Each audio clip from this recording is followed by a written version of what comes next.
So our guest today is Amanda Rifenburg, and by the give and bacon rule, 7 degrees of separation, you know of her.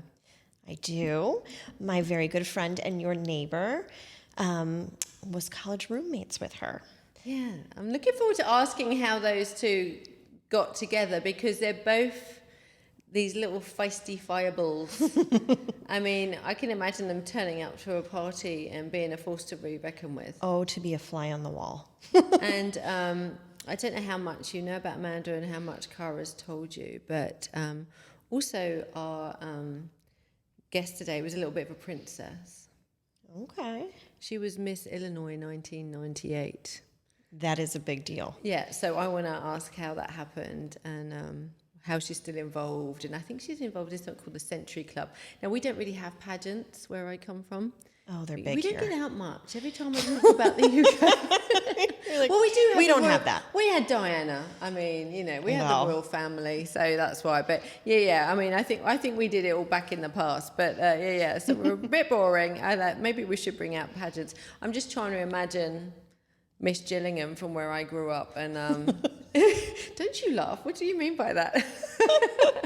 You've got this vision already. Of I what do. that I would have look the like. vision. Yeah. She was wearing like a cropped tracksuit bottom and sneakers, and one leg was half up, one leg was half down, and shell suits. You won't remember shell suits, but that was a thing. That was a thing. That could be a real niche, though. You could.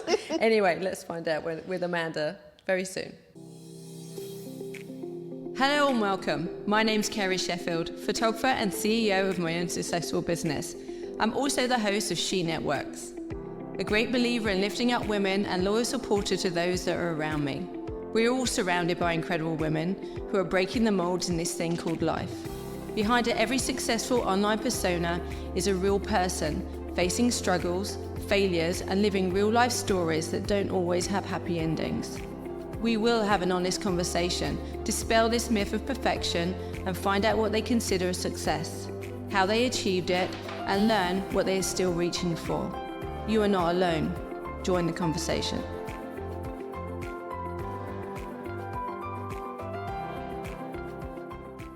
Amanda Rifenburg, thank you for being here. CEO of Ex Pharma Corporation. Mm-hmm. Tell us about that. So it is my exit strategy from pharmaceutical world, which I was in for 25 years. So I'll be very honest, it was an interesting moment of my life. Here I was, I thought I was getting promoted into the national sales director position, which everybody thought, and I got the phone call that they had laid me off. So 10 years of blood, sweat, and tears, being on airplanes every day of the week, right? Mm-hmm. I was 1K for United, so that was pretty good. Didn't really mean anything. It was, okay, here's your severance package, thank you, and that was pretty much it. So I'm going to stop you Go there, ahead. because what I want to do is dial back Sure. to the beginning. I mean... Yeah, no, please do. It's an interesting story. I think it's the first time I'm hearing you talk about your exit. I mean, we were around each other a lot, and then my kids all left school, and then we didn't see each other. So I knew you weren't there anymore, and I knew you were involved in other things, and onwards and upwards, right? Right. But it doesn't always feel like that at the time. Doesn't. No. So go back to when you started in the industry. So you've worked in pharma forever, right? So when I graduated from college, what was you studying at college? So I was communications, public relations. That was my major minor. My minor was political science. Western Illinois. Yes, Western Illinois. I was the featured. I know stuff about I you. know, it's kind of wild. I was the featured baton twirler, the first one in 25 years that they had for the marching leathernecks, right? Yeah. So when I had won Miss Illinois, I'm sure we'll get to that. Mm-hmm. And as I was graduating college, I'd gotten a phone call from Johnson & Johnson, pretty small company, right? Mm-hmm. And interviewed. I had the job lined up before I graduated from college, started the week after, and I had been in pharmaceuticals my entire career for 25 years. What created the call in there? So I know that a lot of big companies here go on college tour recruiting. Yeah. And was it that basically it? Had you submitted something to them? I hadn't. I actually, it's all, I'm telling you, networking is probably the most powerful thing that any young person can do, right? Mm-hmm. So it was all networking. It was from my college past, but also throughout the interview process, it was actually people that I had met during the way when I was Miss Illinois. Oh, I see. Okay, so maybe then let's go to that point. So we are in the presence of a beauty pageant queen, our very own Queen Princess, Miss Illinois 1998. Right. But, So little ago. It was only 10 years ago. It was only 10 years ago. I think 5. Okay, all right, yeah. No, you're right. And you could still do it today. And you're in Century Club. So you're basically alumni for Miss Illinois. Is that how that works? So, right. So you donate a little bit of money and you like slap them and and they hope that like you keep giving more, I guess. Yeah. Oh, I see. Oh, okay. But I mean, listen, it's a great organization, and it did something for you. So tell us about how that happened, how you got involved in that. I mean, you're a baton twirler. Yes. And was that your talent? That was my talent. Oh my God. You can actually see it on YouTube, which is kind of yeah. John loves to play it whenever he can totally embarrass me. I mean, that's a bit TMI. Yeah, I know. I'm sure there's some information there. And he always give him a glass of wine and he'll tell everyone he's very proud of his Miss Illinois. So who entered you into this? So it was funny.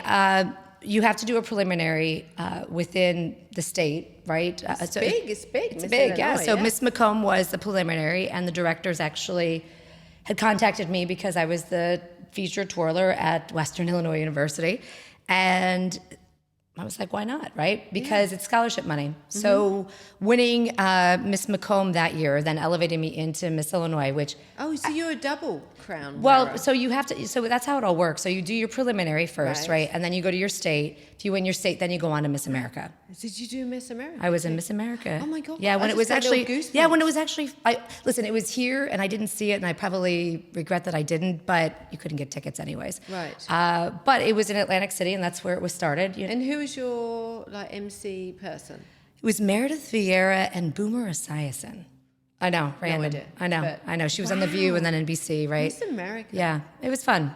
So it was scholarship money all the way through. So when I won Miss McComb, that was $5,000 in scholarship money, right? Which is beautiful. They paid for everything. I think the only thing I had to buy was my pantyhose, right? Yeah. I think you still call them that. I don't think anybody wears them anymore. We call them tights. There you go. All right, there you go.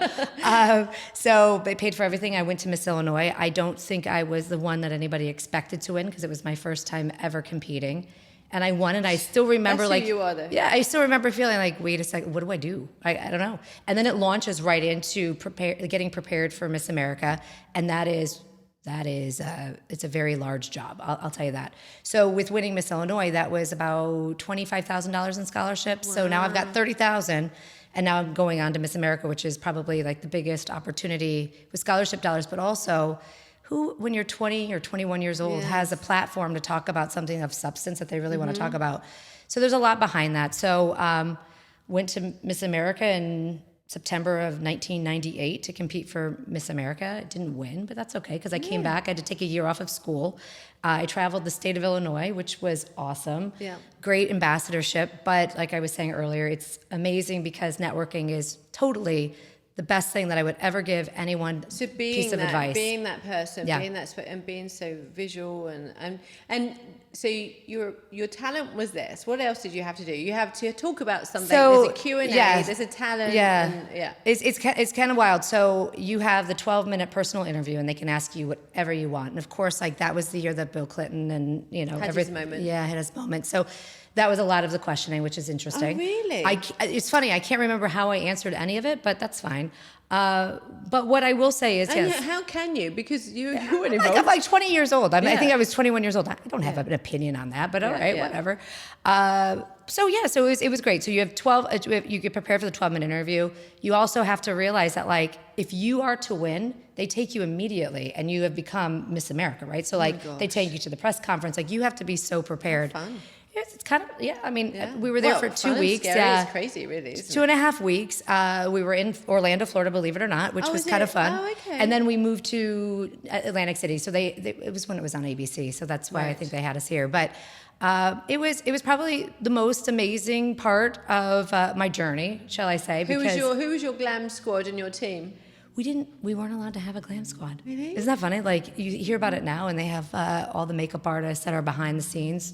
You did it your own. You traveled with a traveling companion, which was wonderful. She's a mom of a former Miss Illinois. Mom. Yeah, not my mom.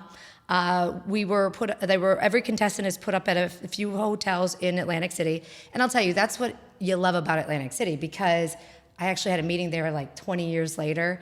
And the gentleman who was actually doing our sound for the meeting was like, I know you. Like, you don't know me. He's like, I do. You twirled the baton. I was like, I actually did. Oh my gosh. I mean, you know these guys at home on Saturday nights just watching those videos back to back, right? Let's hope not. Let's hope they have a better life than that. But yeah, so no, it was wonderful. So at the end of the experience, I took the year off of school. I traveled to Japan as a Goodwill ambassador on behalf of Mayor Daley of the city of Chicago. They were launching for United. They were launching the first nonstop service to Narita Airport, and so they flew me over, and I actually cut the ribbon for. It was actually really awesome. I never knew when we were hanging out, moaning about fine arts that I was in the presence of celebrity. Yeah, and it was great. It was like I graduated debt free from college. So that's amazing. Yeah. So this platform and this networking got you a phone call from Johnson & Johnson. Yeah. Was pharma even on your radar? No. And what did you go in, and what was your product, and how did you feel about it when you started, and how did you start in it? Yeah, so it's a great question, because I wanted to be a lawyer, and thinking back now, I don't know. You got that lawyer energy, I think. I'm not sure. They'd probably kick me out every single time. But I will say, it was, it's interesting, because when you look back at it, it was such an opportunity, right? And you step into it, right? Did I ever think that I would be in the position? Do I think I'd be where I'm at now? No, I don't. But it's. I guess that's the journey of life, right? Yes, right. So let's say Johnson & Johnson calls. I go for the interview. It was 12 grueling interviews to get the job. Wow. Yeah, it was kind of wild, right? And for what position? So it was a sales rep, believe it or not. 12 interviews. 12 interviews. Right. And somebody decided to take a chance on me, because they looked at it and said, okay, for a year she spent selling an organization.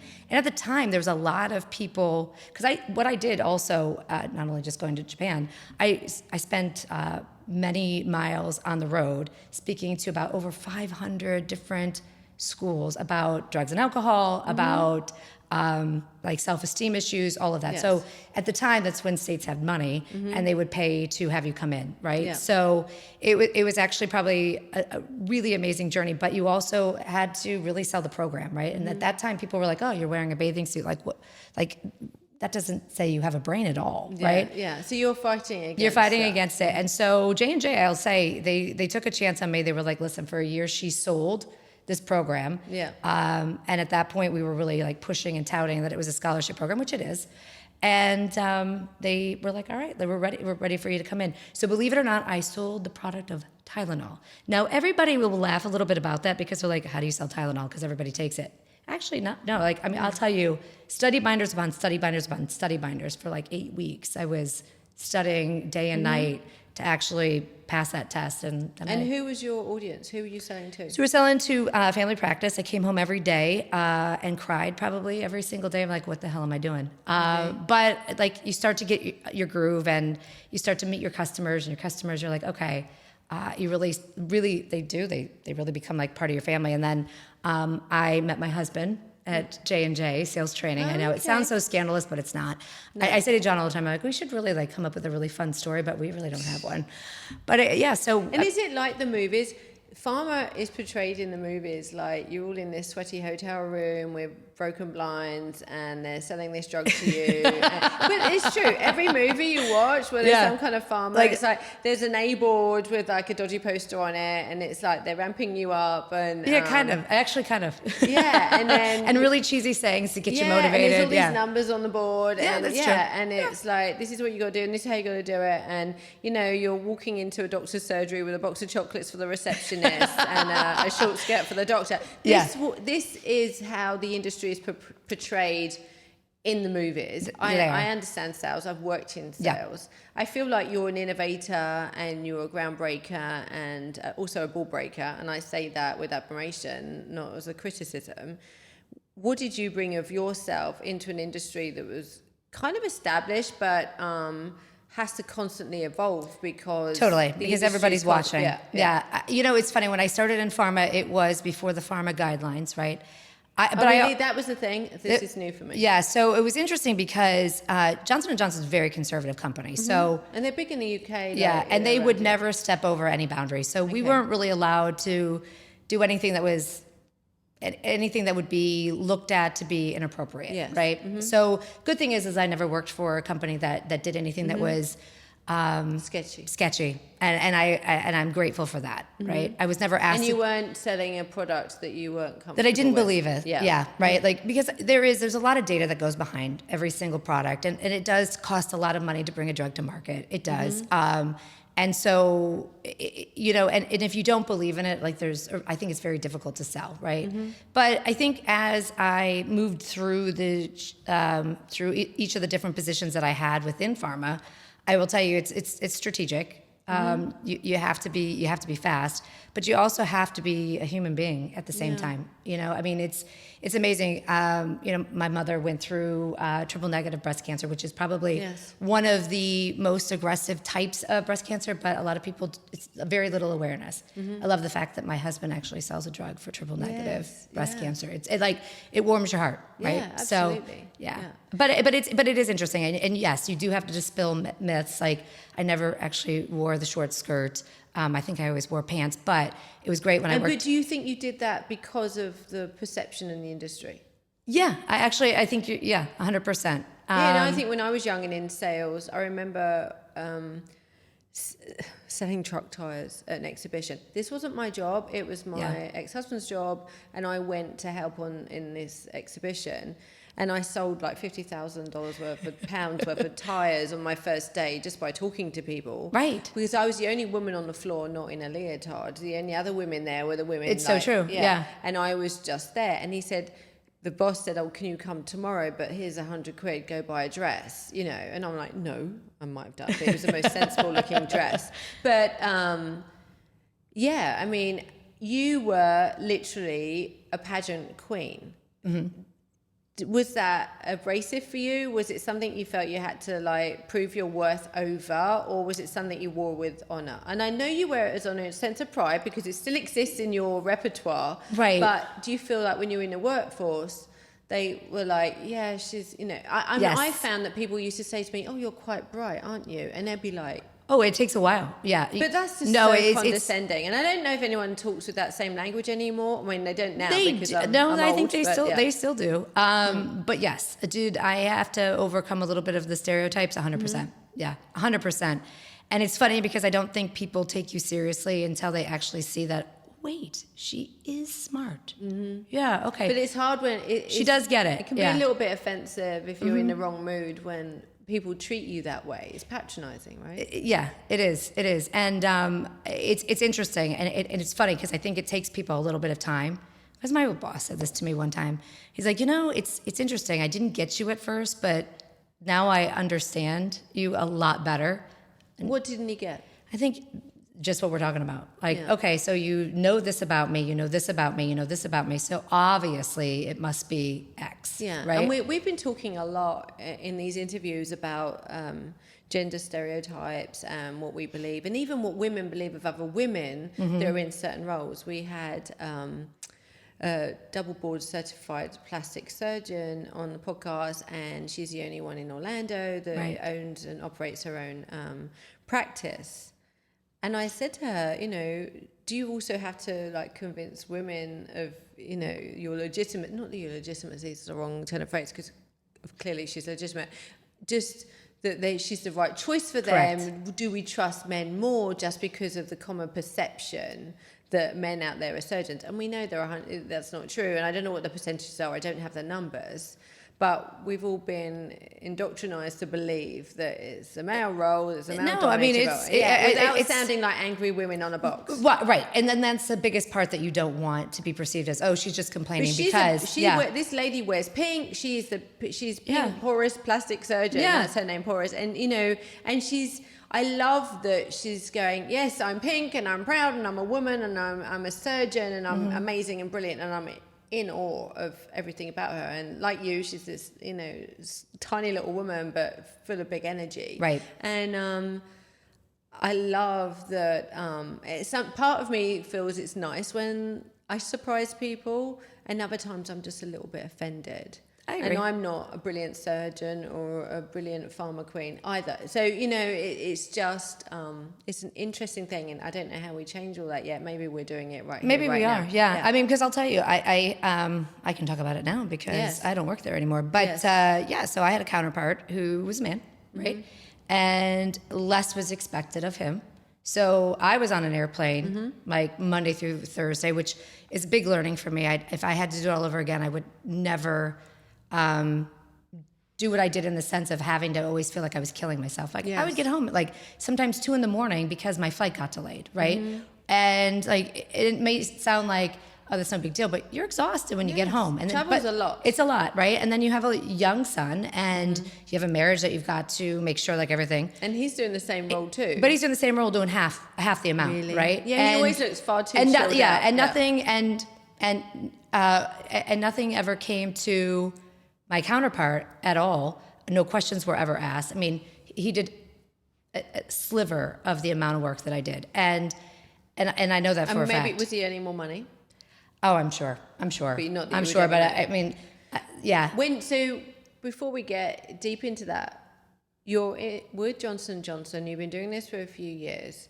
So your role is out there meeting new customers, keeping them happy, keeping them on board, growing their purchase. Is that basically how it works? So they give you a what was nice when I worked for J&J, and I will always say wonderful things because first of all, they gave me my start, right? Yeah. I met my husband there, and I still have stock there, so of course. Yeah. So it's good, So honestly, my entire experience at J&J was absolutely probably the best place I could ever ever imagined, right? But you left them. I left them. And was that a growth experience? It was. So I was actually on the management track. So I'd gone through all of the leadership development, everything that they wanted you to do. And then they had said, hey, are you willing to move to Ohio? No, I mean, I'm from Illinois, but I'm like, I'm not moving back to the Midwest. Yes. And so happens to be, again, I'm going back to my networking thing. I am coming home from the American Academy of Psychiatry, believe it or not. That's the role I had moved into. And I was sitting on an airplane with a gentleman who was at a startup company for a pharmaceutical company, a really small, tiny company. And he was like, you should come work for us. I didn't realize it turned into a 2.5-hour interview. We were flying from New York to Orlando. And then he gives me his card. About 3 weeks later, I had moved, right? I still had his card, which I think is crazy. And he calls me. He's like, do you remember me? I said, actually, I do. He was like, we really want you to come for this interview. Can you get on an airplane tomorrow and fly up to New Jersey? I said, I'm going for the manager's position, right? Yeah. And he was like, yes, you're going for the manager's position. So I fly in to Newark, right? I'm in Somerset, New Jersey, right? And I go in for the interview. It's 15 minutes long. And I'm like, oh, I totally just bombed that. Got a phone call the next day and they hired me, right? Yeah. So it was a startup company, innovative. Which is good. So you're a big fish in a smaller pond. Yeah. So it was wonderful. And they really, again, another person who took a chance on me, right? Developed there. And then about like they'd bought and sold. And then about 7 years later, I get a phone call from a dermatology company, and they were like, have you ever thought about dermatology? My entire career was Tylenol, and then I was in psychiatry for a bit, and then moving into dermatology. Okay, fine. And so I was a district manager there, and then moved into the area sales director, and then senior sales director, and then that was. What did you bring to your department? I mean, what was the most people you had working for you? 85. Right. I know, right? It's a lot. Yeah. Lots of hard I've got a lot of good stories. I think I'm going to write a book about something and like fun. I mean, maybe you could pick out a couple. What did you bring to your role, to your department, to these people? What skill set do you think? I mean, I'm not interviewing you right now. No. I know. I'm like, I got to think about this for a second. But for somebody to be on a plane next to you, and why is this person? I talk to everybody. I talk to everybody. That's the problem. And a lot of people are like, oh, you put your earphones on and you go, right? Yeah. I talk to everybody who's sitting next to me. And you do have this forceful energy, and but you do it with good humor, and you're kind of chilled out about it, and you love a glass of champagne, and that's not champagne. Sorry, don't get too. It's okay, but I kind of enjoy it. It's fine. But like. So you're vivacious and people can see that and you're attractive, but it is your persona and your energy. Like, we believe you. Right. Yeah, we're going to accept that, what you just said. We're not going to argue with you about that. You Right. know, a powerhouse. And do you think that's what's opened these doors for you, and that, you know, and that energy, is that what they want in the pharma industry? What are they looking for? I think they do. I think the company that I recently worked for didn't want that energy, but I do think there are organizations out there that look for people to come in and give them honest feedback, right?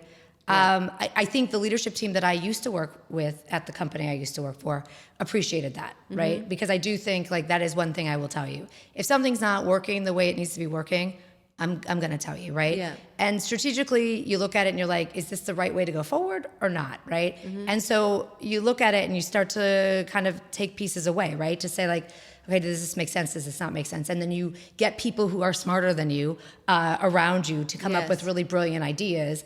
And as a team, you go and you execute, right?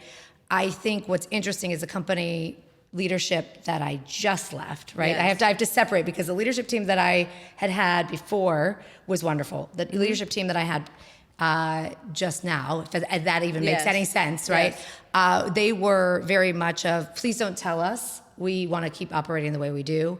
We'll ask you, but if you try to give us what you think is feedback, you're out the door. Do as you and so that's what happened. Really? Do as you're told and be quiet and just keep moving forward. But why would they even hire why somebody? You're an innovator. You make things happen. Well, and it's interesting because they want it. There was leadership change, right? It's almost like a jealous husband. Yeah, right? You're the person I fell in love with, but you're not allowed to be like that from now on. Well, then that's what happened. So what they did was the U.S. CEO left to go somewhere else, right? So they brought in somebody else who has, their own ideas, but also very limited ideas. He sees things, tunnel vision, right? Yeah. And so he came in and did a complete blow up of the entire sales organization and marketing organization. And you know what? Good for him. I don't think it's working for him, but talk to us about that moment. I mean, how long had you been working in the industry, not that company per se, at that time? I mean, this is everything you've ever done. Yeah, I mean, seriously, if I start to cry, you might actually go, whoa. Because it was a really upsetting day, because I was actually at the club because I was actually taking a doctor to dinner that evening. So I was going to actually just go do all my conference calls there. I was up in the office upstairs. And my conference call started at noon. And I had been in the industry for, like 23 years at that point.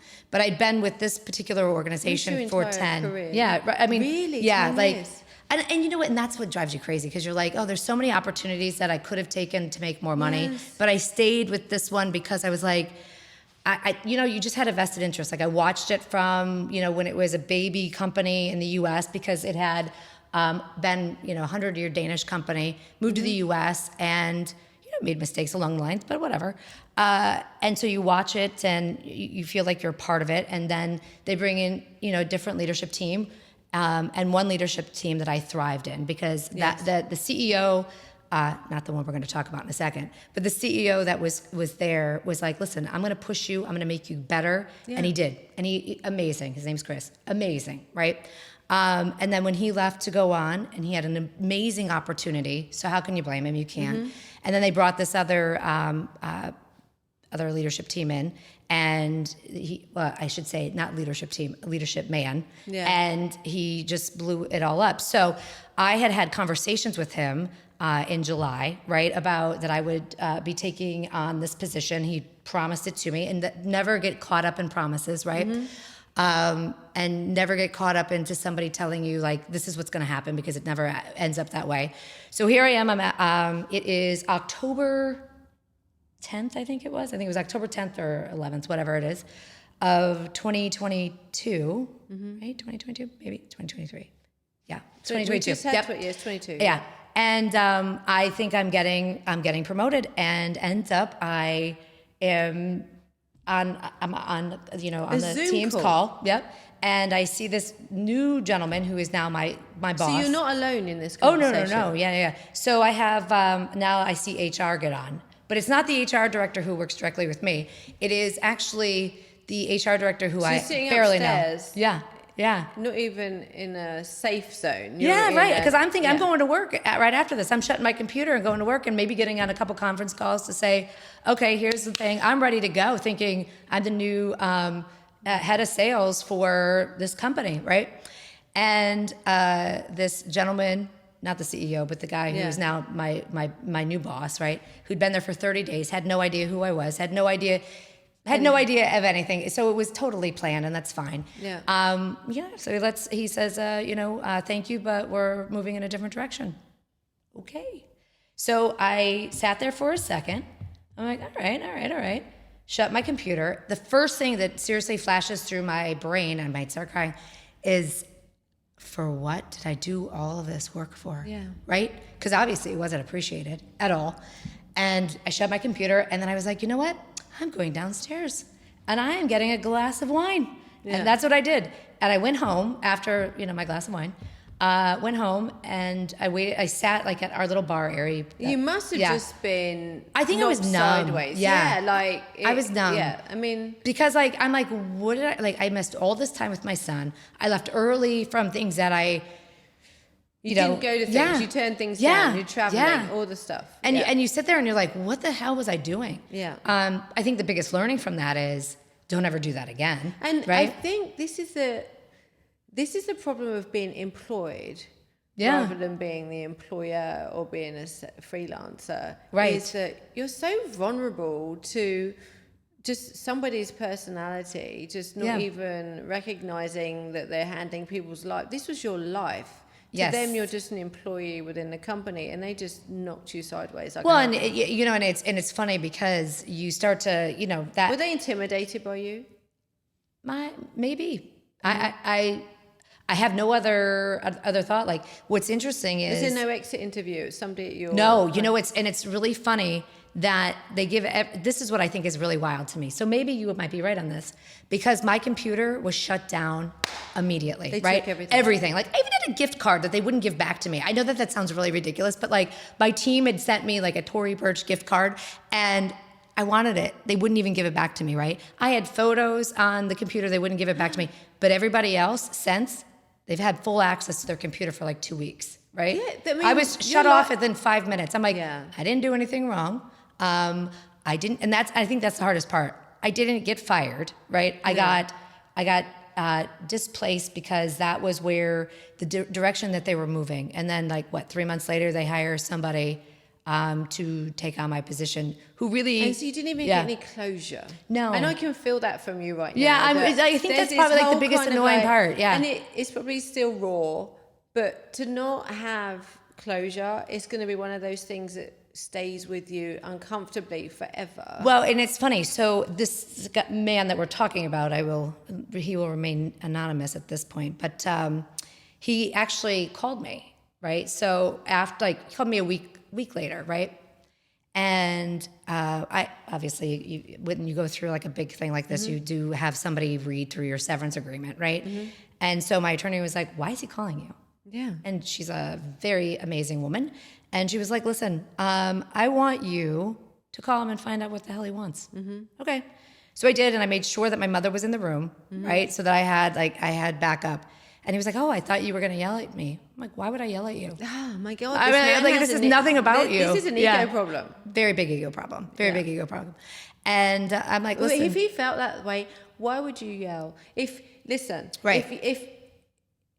he's really good at his job and he did this for a reason, why would you yell? Because you're really good at your job and you could see his viewpoint.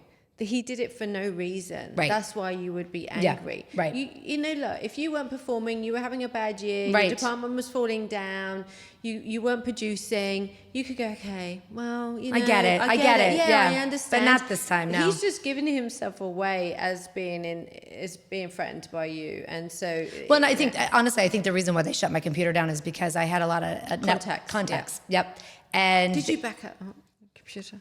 Did you have that somewhere else? It's Ladies, funny. Get a hard drive. Listen, that is the biggest piece of advice. Back everything up. Send everything to it's yours at that point, right? You've done all that work. You created that. Yeah, you did. And there's a lot of things like my business plans that are not, I don't have, but there's a lot of things I printed off, but yeah, it does, it makes you go, So let me ask you this, and we'll stop beating this guy up. We don't want to. Oh, I'll beat him up all day long. I'm still not over it. We don't want to sound, but you know, for your own sake, you don't want to appear as bitter. And I know that you're not, and I understand why you're angry, because you have a right to be, because closure is important, whether it's in a relationship, whether it's in a business, whether it's anything in life.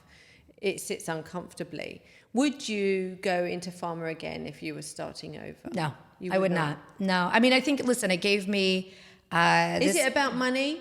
No. Does it bring you anything else? No, I want to understand, if you were going to go into that industry, why would you go into that industry? If anyone young coming up now was attracted to that, well, you're saying you wouldn't do it now. I wouldn't do it now. I think it's definitely very different from when I started. So there's been changes. Yeah. I mean, listen, I think J&J put me on a very fast track. Like, I was a manager of sales by the time I was 27, which is unheard of, right? I mean, there are a lot of people who are still at 50 years old working to be managers, which which I'm not sure. I think manager job was probably the worst job I had in pharma. Right. But as a director and being able to make a lot of the decisions, and then some, right? That was probably the most. I think it was probably the best job I had, because not only was I helping develop sales managers and bringing you do product launches and stuff product too, launches, but like you have a lot of I had 65 sales representatives that we were. I mean, you are a part of their conversation because you're helping decide, like, okay, you know, where is this person's career going, right? And so it does. It makes you proud when you see, like, I still see things on LinkedIn of the people that I hired that are now doing bigger and better things at other organizations. That's really the coolest thing. At the top of that field, what does that life look like? It's lonely. And what are you doing? So you're just... Yeah. But what I want to understand is, where is the fulfillment in that kind of high energy, high number, volume sales role? What is the lifestyle appeal? Is it a money appeal? But where's the lifestyle? Because you work so damn hard. You do. Where's the lifestyle kickback? That's what I want to know. I know it's about numbers. That's a great question. It's a great question. I mean, is money always a factor? Of course it is. But I think for me, what I loved about that job, really loved about that job, was the fact of being able to see a lot of people do things that they didn't think they could. Right? Like, you know, you sit down with these, and it may sound strange, but like, you have like your development role position. Like, you have people who, you know, don't want to be a sales rep for the rest of their life. They want to be a manager, or they want to go into marketing, or and you're trying to figure out roles for them to continue to be better. And you see things in them, and you're like, okay, I really like. There's so many people that I promoted that I was so proud of, and watching them do really amazing things. Honestly, it does get you, and it's really probably one of the most amazing things about what I did. And there were a lot of things, and I sheltered my people from a lot of like. I mean, you go into meetings and you come out with like the biggest headache because you're like, I don't think anybody listened to me. You know, and you're constantly fighting for your people. And you absorb that in. You internalize that stuff. You do. And to be that buffer. And and it's hard. And then you're gone all week, right? And then you come home and you're just exhausted, but you're trying to be like mom of the year, which you're not, and you're trying to be wife of the year, and you're not. And then you get back up, and it's Monday morning, and you're on a 7 a.m. flight to Newark, New Jersey, which was my home away from home. And I mean, so you sit back and you do, as you dissect it now, it's like, what the hell were you doing? Are you in a place in life right now where you look at it and go, well, actually the guy did me a favor? Totally. 100%. 100%. So let's talk about your recovery. Let's talk about that process from how long did it take you to pick yourself back up again? Because we can fall down 5 times as long as we get up 6, right? You can. So you fell down, you got knocked down sideways. Take us through from there to here today. Okay. Yeah. So it's funny. John told me I had 24 hours to. Oh my God. I know. I say that to my kids. 24 hours. I'm like, the very first time, and you knew us then, I said to Alex, after she didn't get into NYU, and look where she ended up, after she didn't get into NYU, I said, you got 24 hours to lick your wounds, and then I don't want to ever hear about it And look again. at her now, right? Yeah. Carnegie Mellon, like Yeah, best place, right? Yeah, right. I mean, come on. But you know, I don't Right. know. It's so funny. Don't tell John I said that. We can't have anything in common. But you know, we both get on with you. That's a plus. But so, and I feel that same way because I don't believe you're gonna benefit from being wounded. But how did you? So John told you this. You got 24 hours. You can cry as much as you want. You can do whatever you want, but you have 24 hours. When you wake up in the morning, we're done. Because, you know, I didn't know he was such a hardball. Yeah, there's a lot of sides of John Rifenburg we just don't know, but we love him. We love him. But it was good. It was actually really good because instead of getting angry, which it happens, right? It's like the 7 steps of grief, right? And it is. It's like something, you know, it was a big part of your life. And he's like, what do you want to do when you grow up? And that was probably like the biggest question that I had to answer, right? Like through everything that I have done, and I knew I wasn't going back to pharma. What are we going to do, right? Mm-hmm. And that's what like where we are now. Yeah. So you set up this company, Ex Pharma Corp. Yes. And I know you're involved with Smile Bliss Orthodontics, so you're running that company.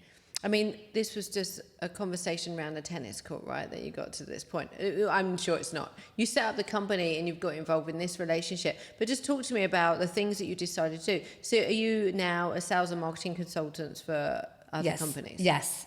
And so I run the office. And I'll tell you, it is...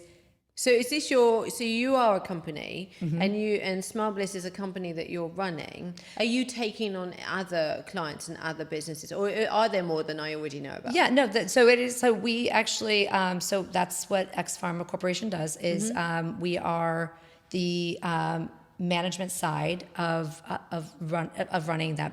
Right. Yeah, okay. Smile Bliss, right? So we do all the, I am a, how do I say it? I don't know. I laugh all the time. I'm like, what is my title? Am I director of strategic marketing? Am I this? But I take on many different hats, right? And so the good thing is I don't do anything clinically, so no one has to worry about that. Is this nice for you? Are you enjoying this? Because you are creative and you are interested in all these facets and you're surrounded by creativity. Yes. Do you feel you're getting to plump new feathers that you didn't know existed in you? Like you're getting to do new things. Yes. And also it's on a much smaller scale and it's much more close to home. And right. you're getting to see the beginning and the end and the middle and everything else. Yes. Yeah. I mean, I thank the Lord every day that I have 2 really amazing friends that I like listen to me on a daily basis of questions that I ask, or they're just both of them are very, very helpful. Yeah. Because at first I was like, what the hell am I doing? But I'll tell you, it is probably more challenging than I would have ever thought, right? But at the same time, I get to deal with customers, right? And I like it is amazing, and what I get to watch the doctor do. She is changing people's lives, right? I mean, it's amazing. But yeah, so we actually we have really I've really enjoyed it. How did it come about? I was having a conversation with a friend who was like, you could do this. And I was like, I don't know. And do you feel like this don't know was because you were because I think started to feel a bit, not insecure, what's the right word? You're not confidence. Well, I think so. I think when you've only done a certain role, like that's your role, right? And so thinking outside of the box on a role is scary, right? Everything's scary. It's change, right? Anything with change is scary. And so I think when we started talking about it, this was even before I was no longer in pharma. Really? It was before way you were before, laid off, you started talking. And so they were like, you could do this. I'm like, you have much more faith in me than I think I have in my own self, but okay. Yeah. And then I said, okay, we're gonna really march forward. How has your life changed, and how have you changed since the change? Lots of changes in there. Yeah. So it's good. It's funny. My niece actually told me the other day I'm a lot calmer. Because before it was in the position I was in, it was make a decision, make it, and make the decision, right? Yeah. Now I have a little bit of time to make the decision if it's the right decision, and actually really analyze it to make sure it is. I have more time with my family. Yeah. Right. And it's probably the best time to be at home because I have a freshman in high school who thinks he's, 25 years old. And not only that, you get to enjoy these last few years with him around. Yeah. And you know what, it's interesting for me because I was gone so much. And like I said at the beginning of all of this. I mean, you showed up when it was needed. Absolutely. I know you did. Yeah. I saw you. Yeah. And then there were times I remember one time I walked into a concert and I had my suitcase and it was like, this is ridiculous. But at the moment, you're like, well, this is my job. This is what I have to do. But as you start to peel it back a little bit and you start to really wonder, was all of this worth it? Well, you can't see the wood for the trees when you're in it. Correct. You're absolutely right. And how have you changed as a person? You're being calmer, but what do you want now? What do you see your future looking like? I mean, there's the future of that company.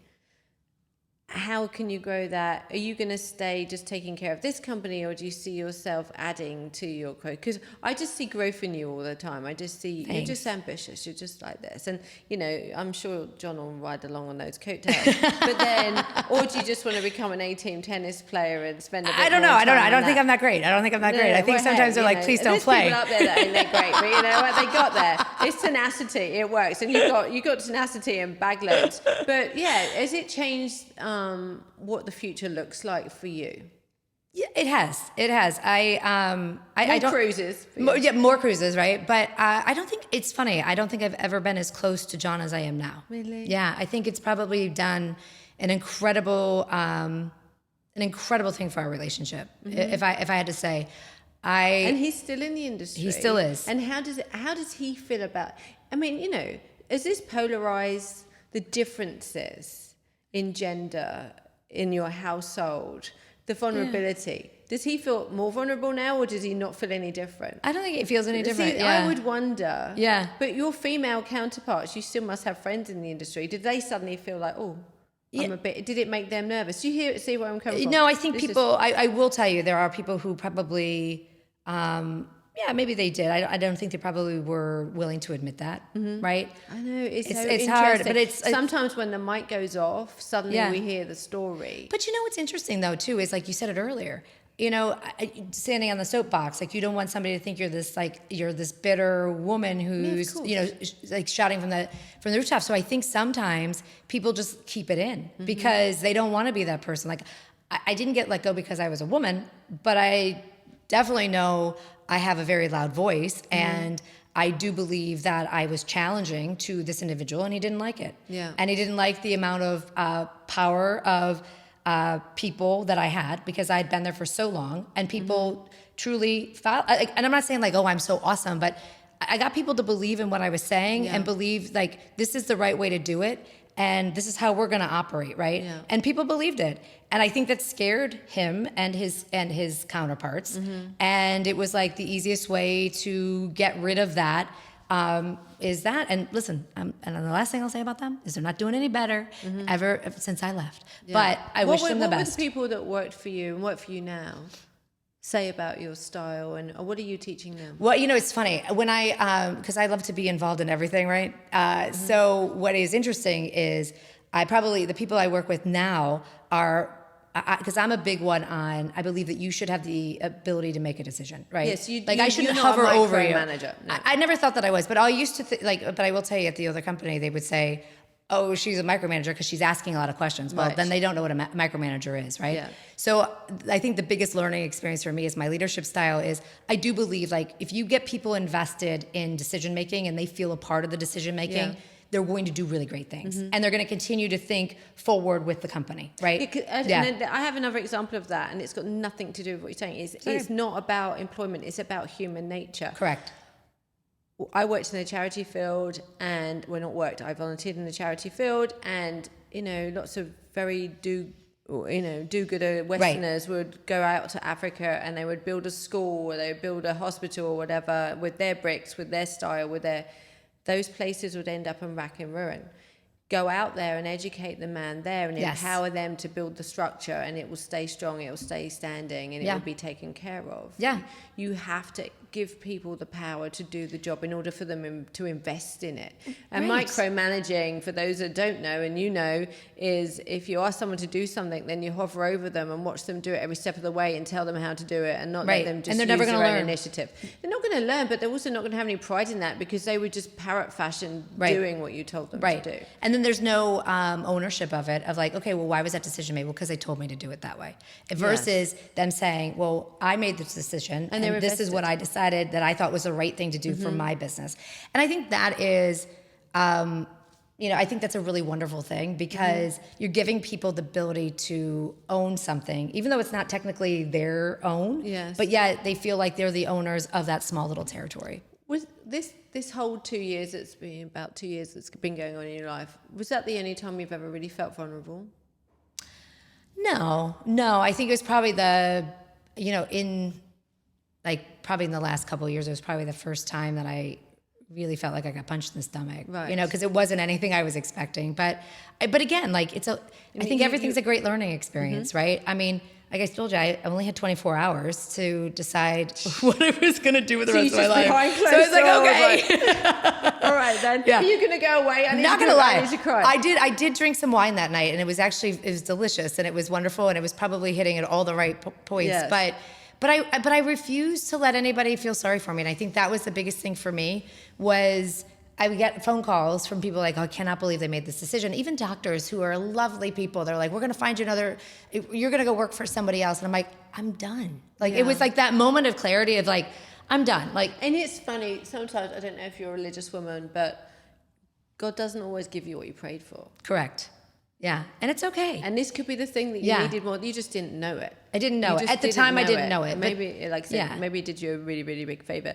So you have this company now, and how is it different? Yeah. So how is your daily life looks a little bit different, because you're does. not flying around the country all the time. I'm Yeah. sure there's a bit of travel involved. There always is.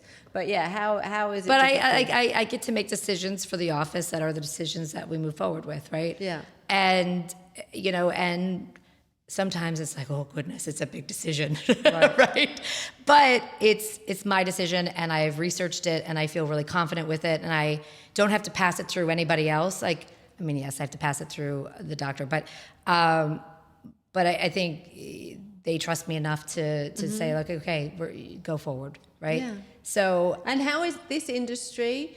I mean, I'm sure you've done a whole bunch of research. You've looked into it. I mean, it's growing, and it's prolific, and everyone's involved in it, and everyone needs it. Orthodontics.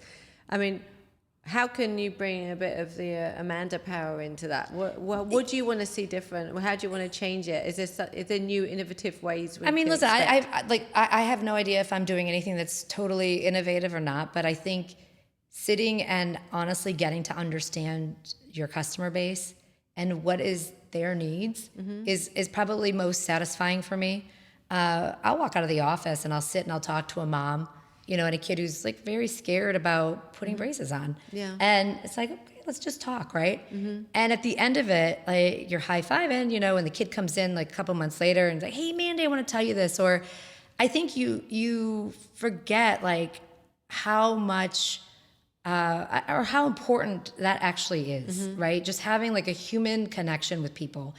And, if I had to compare what I was doing before, I think I lost that a little bit. These are the study numbers. These are the, the numbers that we have to hit, versus really looking at it and saying like, what's the best thing for the patient? At the end of the day, if patients come first in what you do every day, there is no stopping the train that's going to keep moving. Yeah. I just, and I think that was probably like the biggest wake up call for me, and yeah, sure. Like, I've got like the finance piece of it, and I've got this and I've got that. But when you put the pen down, or you shut the computer top down and you walk out and you actually just have a conversation with the patients, I'm not rushing you out, but I really want to, like, how can we be better? Right. Yeah. It really does. It makes a huge difference. So that all being said, you wouldn't go back into pharma again. Unless they paid me like a lot of money. Okay. So you were about to don Miss Illinois crown or Queen Illinois crown or whatever the title was, Miss Illinois 1998 crown. You get to start again. What are you doing instead of? It's funny, I don't think I would change anything. Well, you said you wouldn't go back into pharma. I wouldn't go back into pharma, but the problem is that that's where I met John. I've been married to John for 22 years. So yeah. We're not, we don't. Okay, so we're going to take him out of there. We don't have the power. Yeah. Yeah, no. Now, John's working at Key West as a dolphin trainer. And he sees he would be really perfect at that because everybody loves his patience. I had that visual and he's wearing like a beach shirt, like what's he say, Jimmy Buffett styley. I don't know why. But I do see like the tricks of the dolphin, right? Yeah. And he can probably whistle the right noises. But yeah, what another life, a different parallel universe. I mean, just for fun, what could you see yourself doing, you think, that you never got the chance to do? It was a great question. It's a really great question. I don't know. Author. No. Fashion designer. No, I mean, when I was wanting to be a lawyer at the time, I really wanted to go into politics, right? Right. But you look at politics now, I don't even want to talk about it because... No, I know, but if you could change something in the world that's so wrong right now, what would it be? If you take out the money, take out the, There's so much I would change. I don't know if I can really come up with one thing. But you have a child going out into the world. Scary, right? And how would you make it better for them? It's funny. I was talking about this a couple weeks ago with John, and when you look at the difference of when I was growing up to when with him growing up, it's kind of scary. It's scary, but it's really scary because these kids are not allowed to make a mistake. Like we did the most ridiculous things, right? The most ridiculous things, and we got in trouble and what have you. But there was a community behind you that actually... And we weren't all online. No, and that's what he said. And you're younger than me, so that maybe it came in sooner into your life. But yeah. No, not we really. did some wild stuff, and nobody has any documentation of that. Exactly. And what I think is really interesting is that you had parents that if you were going to do something wrong, they picked up the phone and they called your mom or they called your dad, right? And you ended up not doing it, right? You did have this community base. I mean, I look at him and I'm like, to learn, you have to make a mistake, right? It's okay to make a mistake, but other parents don't believe that way. And, I think that's the hardest. We had a really, really interesting conversation with a psychotherapist that works with children to heal autoimmune and GI tract, all these, and she says that there is the bulldozer parent now, and what she means by that is we're just knocking out all the roadblocks for our kids so they never have to learn by failure. And so I think we're not raising children to be adults, we're raising children. Yes, because they don't know how, and they don't know how, and so it's okay to fail. It is okay to fail. It is, because I will tell you something. When you really look back and you say, okay, what did you learn from winning? What did you learn from losing? You learn more from losing because you look at okay, what did I do when I was winning? Right? Okay, and it's almost like that self-evaluation, right? Okay, so what did I do? And you really have to be. You have to be willing to actually really look deep in to see okay, what did I do differently? Yes. I think you learn more from losing versus winning. Now listen, winning is fun. I mean, it's great. Everybody wants to win. But in order to move on, winning, you got to keep winning. You got to keep winning to stay there. But so having a little bit of a misstep is okay, right? But then you're just constantly with I think the pressure of these kids. I really feel bad. I really feel bad for them. The other day, I'll tell you this. I don't care. It's talking about it on the microphone. John is sitting at home. Jackson has a few friends over, right? The police show up at our house. There is no one on our street, I'll tell you. There is no loud music. They're in the back of the house. John can hear them. They're all talking, right? And 2 police officers come to the front door. And he's like, what? There has been what did they say? There has been what is it? Like a report? Yeah, that there could be underage drinking at your house. John says, you can look through my window. You see those kids there? They're playing a board game. Yeah. Right? Now, even if there was, let's just say, why didn't the person who called the cops, why didn't they pick up the phone and call us? Yeah. Right? I mean, there's so many damaging things that could have happened there. Yes, absolutely. So it's I don't know. We have cameras all over our house. So you're that's a good affecting people's lives. You're impacting, absolutely. Yeah. And what are you teaching anyone? Right. And so we sit back and you're like, okay, what did that actually do? Did it scare me? No. No. Did Did it? You made some new friends. They were knocking on the door. Yeah, I mean, they were very nice. I mean, I wasn't there. John was there. Yes. I was with my college roommates. Yeah. But he was like, I was sitting on the couch. Like, there was nothing going sad, on. yeah. But it's really sad. And I think, like, is that a jealousy? And actually, piece? the same thing. What is it? Something similar happened to me. Was a girl was dumped outside my house, and I think it was July 4th. She'd been drinking too much. She'd got kicked out of the car she was with, obviously with some other kids, and she just drunk too much. And she was probably underage, but she was like 18. Right. And my neighbor was trying to help her, and he was a guy, so I was like, no, you can't really. Yeah. So, and he lives with his mom, and and it's an interesting situation. But so Wayne was there, and I was like, well, Wayne, you can't get involved. I sat her on my steps. I gave her a bottle of water. Yeah, nice. I found out who her mum was. I found out where she went to school. She was in high school, senior, and I got what I thought was her address. I put her in the back of my car. I told my neighbor and her son that I'm going to drive this girl home because it was really close. I'm completely sober. She's not in any harm. She's not so bad that she's in trouble. She's just silly and whatever. Gave her water, sat her in the back. She's nowhere near me. And my husband sat in the front with me. So and I'm just talking to her all the way home. I delivered her to this house, and she just walked straight in there. And then I start to feel a little bit like, a little bit uncomfortable, right? I'm a bit worried about her and whatever. So what's the thing when they drive past someone's house just to make sure they're fine? There's an expression for that where, like, just a wellness check or something. Right. And I called Windermere police office, and I was like, this just happened, and can you just, like, make sure she's fine? Just go knock on the door and just check on her. Because, I wasn't sure about where I dropped her off. Anyway, so I did this. I think I'm doing the right thing. I would want another mother to do that with my children. 100%. And we'd start drinking in the UK and much sooner. It's 18. Right. She was legal in the UK. She's legal in Canada, right? So she's obviously just drunk too much. And 2 police officers come back to my door, and one of them's great. And he's like, hey, she's fine. We checked on it. It's not actually her house. It was a friend's house. Okay.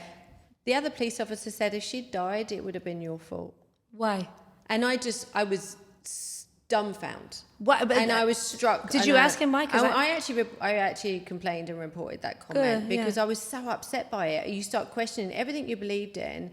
Because you're doing the right thing. What happened to just being good humans, taking care of people, whatever? Suddenly you want to blame me for something bad happening to that girl? Yeah. Like, I was actually going to check up on her in a couple of days at school and all these things. I actually called you and I made that comment. He said, you should have just called us. We would have arrested her and that. Well, maybe I don't want her to be arrested for just being a stupid kid. She wasn't doing anything wrong.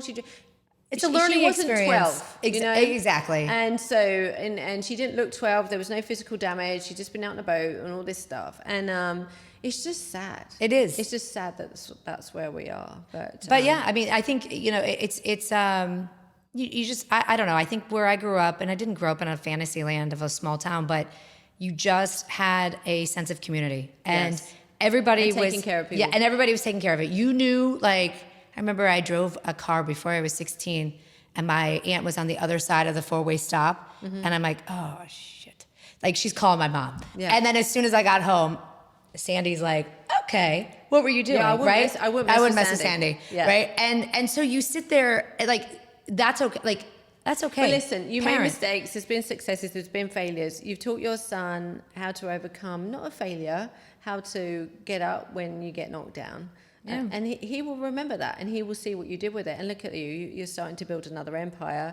And I just think by the very nature of you, and this is where we will close, you can't help but grow and do big things and be successful in the things that you do. I think this happened for a reason, and to show you how great you are and how you can do something bigger and better on your own. So yeah. Thank you so much for coming to talk. You have plenty to talk about. Listen. Hopefully it was everything you wanted, because I'll tell you, I'm like, I'm not that interesting. You are very interesting, and that's the reason why people offer you jobs on planes, and that's why you get to talk to everyone, and that's why everyone wants. But I will tell you, the biggest key lesson that I would say from all of this is networking. There is power, and if you're a young person, thank you. Make mistakes and network. She networks. This is what we're called. There you go. That's why you're here. Thank you so much. Thank you, Amanda. Thanks.